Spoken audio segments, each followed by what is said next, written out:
नमस्कार, मैं हूं प्रशांत भारद्वाज और आप देख रहे हैं न्यूज रूम पोस्ट। दक्षिण भारत के दो बड़े राज्यों के बीच इस समय एक बड़ा विवाद चल रहा है। वैसे तो ये जो विवाद है ये लगभग 1.5 सदी से जारी है, लेकिन इन दिनों इस चिंगारी ने एक बार फिर से आग पकड़ी हुई है। मैं बात कर रहा हूं कर्नाटक और तमिलनाडु के बीच चल रहे कावेरी जल विवाद की। कावेरी नदी के पानी पर किसका अधिकार ज्यादा हो, इस बात पर दोनों राज्य आमने सामने हैं। मसले को सुलझाने के लिए जो कावेरी जल प्रबंधन बोर्ड बनाया गया था, उसने हाल ही में कर्नाटक सरकार को 15 अक्टूबर तक हर दिन 3000 क्यूसेक पानी छोड़ने का निर्देश दिया था।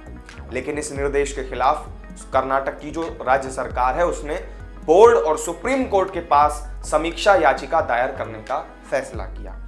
असल में यह विवाद बहुत पुराना है। तो क्या है ये पूरा विवाद, इसका इतिहास और क्यों कर्नाटक और तमिलनाडु के बीच इसकी वजह से आपसी टकराव है, ये आपको बताएंगे। लेकिन उससे पहले इससे जुड़ी जो हालिया अपडेट है उससे आपको परिचित करवा देते हैं। कावेरी जल प्रबंधन बोर्ड ने 28 सितंबर को एक मीटिंग की थी। इस मीटिंग के बाद बोर्ड ने कर्नाटक सरकार को 28 सितंबर से लेकर के 15 अक्टूबर तक हर दिन 3000 क्यूसेक पानी तमिलनाडु के लिए छोड़ने के लिए कहा था।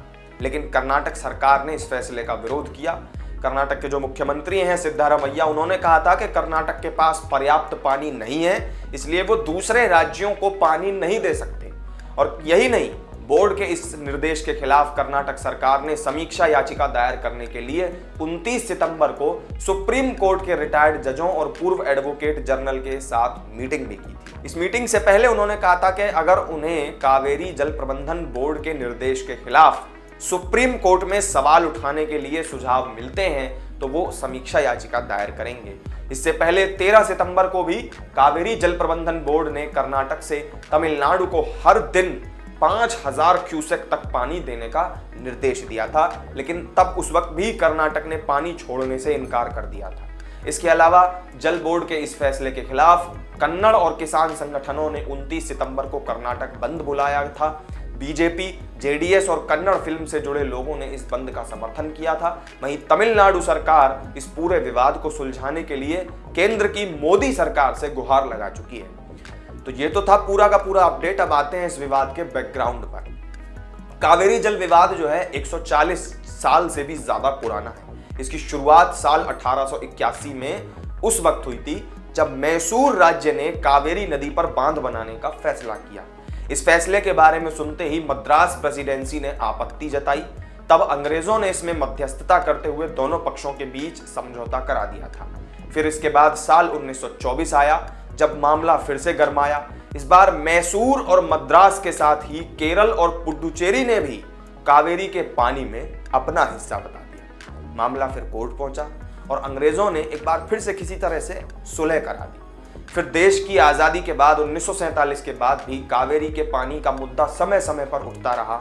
स्थितियां बिगड़ती देखकर केंद्र सरकार ने 2 जून 1990 को एक ट्रिब्यूनल का गठन किया था।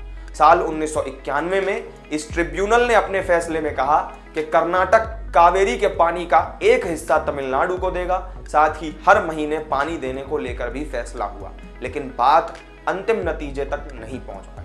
ट्रिब्यूनल के इस फैसले के खिलाफ कर्नाटक में हिंसक झड़प भी हुई थी। इसके बाद फिर साल 2007 में मामला फिर अदालत में पहुंच गया। कोर्ट के दखल देने के बाद ट्रिब्यूनल ने साल 2007 में कावेरी नदी के पानी का बंटवारा कर दिया, जिसके हिसाब से कावेरी का पानी सभी दावेदारों को देने का फैसला हुआ।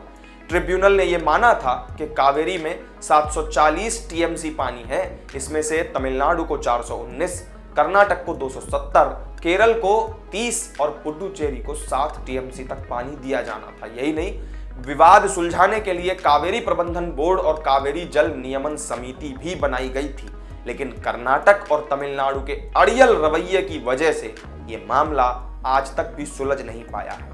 तो ये थी कर्नाटक और तमिलनाडु के बीच छिड़े कावेरी जल विवाद से जुड़ी पूरी जानकारी। इस वीडियो में मेरे साथ फिलहाल इतना ही। आपको जानकारी अच्छी लगी हो तो वीडियो को लाइक कीजिएगा, शेयर कीजिएगा और चैनल को सब्सक्राइब अगर नहीं किया हो तो जरूर कर लीजिएगा। फिर मिलेंगे एक नई वीडियो में नई जानकारी के साथ। तब तक के लिए दीजिए इजाजत। नमस्कार।